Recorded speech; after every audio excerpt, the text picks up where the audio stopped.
दिखाई दे रहा हूँ मैं। देखिए, आज मैं यहाँ पर उपस्थित हैं, श्रद्धेय नेताजी की समाधि स्थल पर आए हुए हैं। यहाँ पर काफी लोग हैं, इनसे आज मैं बातचीत करेंगे। कहीं न कहीं श्रद्धेय नेताजी की समाधि स्थल पर लोग आते रहते हैं। अभी जो आई थी वो मंजू देवी, जो प्रयागराज से गंगा जल लेके और यहाँ पर श्रद्धेय नेताजी की समाधि स्थल पर उन्होंने चढ़ाया है। और उसके बाद और भी लोग हैं, इनसे आज मैं बातचीत करेंगे। सबसे पहले इंजीनियर साहब हैं, इनसे मैं आज बातचीत करेंगे। सबसे पहले आप अपना पूरा नाम बताएं। सबसे पहले तो बहुत बहुत धन्यवाद आपका जी। इलेक्ट्रॉनिक मीडिया के साथी। मेरा नाम इंजीनियर अभिषेक यादव, मैं समाजवादी डिजिटल फोर्स में काम करता हूं पार्टी के लिए। और निश्चित तौर पर मैं उस जनपद से हूं जिसे श्रद्धेय नेताजी हमेशा से कहे कि इटावा मैनपुरी अगर मेरी शरीर है तो आजमगढ़ मेरी धड़कन है। तो मैं आजमगढ़ का रहने वाला हूं, समाजवादी पार्टी का कार्यकर्ता हूं।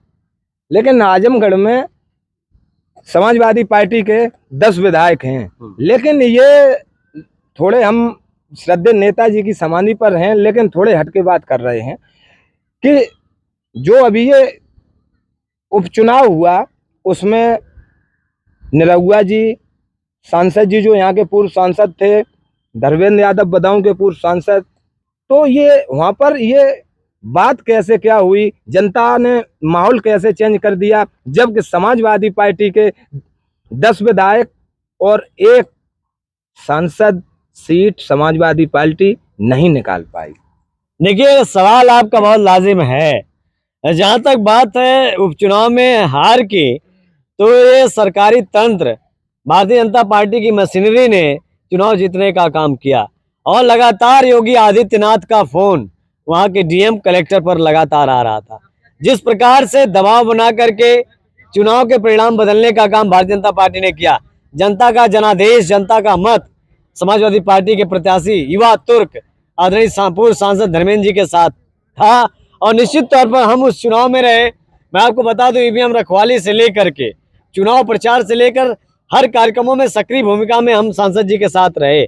लेकिन कहीं ना कहीं सरकारी तंत्र का दुरुपयोग करके, मशीनरी का दुरुपयोग करके, शासन सत्ता का दुरुपयोग करके आदरणीय धर्मेंद्र यादव जी को जो हराने का काम भारतीय जनता पार्टी ने किया था उपचुनाव में, निश्चित तौर पर आम जनमानस, नौजवान, किसान, पिछड़ा, दलित, शोषित, वंचित सब लोगों ने घोषित चुनाव जीता करके निश्चित तौर पर उनको जवाब देने का काम किया कि अब तुम्हारा जो मशीनी तंत्र नहीं चलेगा, तुम्हारी जो भड़काऊ और डराने धमकाने वाली नीति है प्रशासन द्वारा, ये अब आम जनता डरने वाली नहीं है। ना नौजवान डरेगा, ना किसान, ना पिछड़ा, ना दलित, ना शोषित, ना वंचित। हर वर्ग के लोग मन बना चुके हैं, विचार बना चुके हैं। हम धरती पर श्रद्धेय नेताजी के रास्ते पे चलने वाले लोग हैं। हम समतामूलक समाज में विश्वास करते हैं। हमारा उद्देश्य है कि देश में एकता और न्याय कैसे मिले, नौजवानों को नौकरी रोजगार कैसे मिले, माताओं को सम्मान कैसे मिले, और साथ ही साथ बहनों को उनका हक अधिकार कैसे मिले, इस लड़ाई को लेकर आगे बढ़ने वाले लोग हैं। संविधान कैसे बचे, लोकतंत्र कैसे स्थापित हो। आज संविधान के साथ कुठाराघात हो रहा है। बाबा साहब भीमराव अम्बेडकर ने जो संविधान दिया, हम समाजवादी लोग समतामूलक समाज में विश्वास करते हैं। समता संप्रभुत्वता हमारा निश्चित तौर पर उद्देश्य है। लेकिन आज भारतीय जनता पार्टी जब से सत्ता में आई है, ये काले अंग्रेज के रूप में काम कर रहे हैं। आज देश से गोरे अंग्रेज तो चले गए, लेकिन देश को बांटने का काम, इसकी सरकारी संस्थाओं को लूटने का काम, तोड़ने का काम अगर कोई कर रहा है तो भारतीय जनता पार्टी के लोग कर रहे हैं। ये आरएसएस के लोग हैं, ये आरएसएस की नापाक औलादे हैं। ये भारतीय जनता पार्टी के लोग हमारी एकता अखंडता को तोड़ने का काम कर रहे हैं। जो भारत खूबसूरती से जाना जाता है, विभिन्न वेशभूषाओं से जाना जाता है, इसकी पहचान भारत की जो विभिन्न वेशभूषाओं से है, और इसको खंडित करने का काम अगर कोई कर रहा है तो भारतीय जनता पार्टी के लोग कर रहे हैं। लेकिन हम आदरणीय धरतीपुत्र नेताजी के रास्ते पे चलने वाले लोग हैं, आदरणीय अखिलेश यादव जी के नेतृत्व में राजनीति करने वाले लोग हैं। हम डरेंगे नहीं। नेताजी के इस धर्मस्थली पर, नेताजी के समाधि पर हम प्रण करते हैं कि आतताइयों को, ये जुल्म ढाने वालों को, माताओं बहनों की इज्जत आबरू लूटने वालों को जब तक हम इस उत्तर प्रदेश और देश से नहीं भगा लेंगे, हम साथ बैठने वाले लोग नहीं हैं।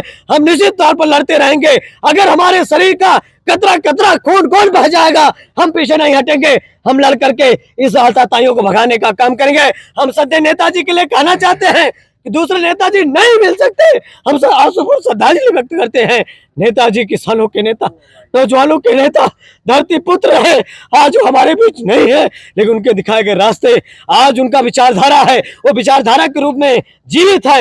एक एक समाजवादियों में धरती पुत्र नेताजी जीवित है।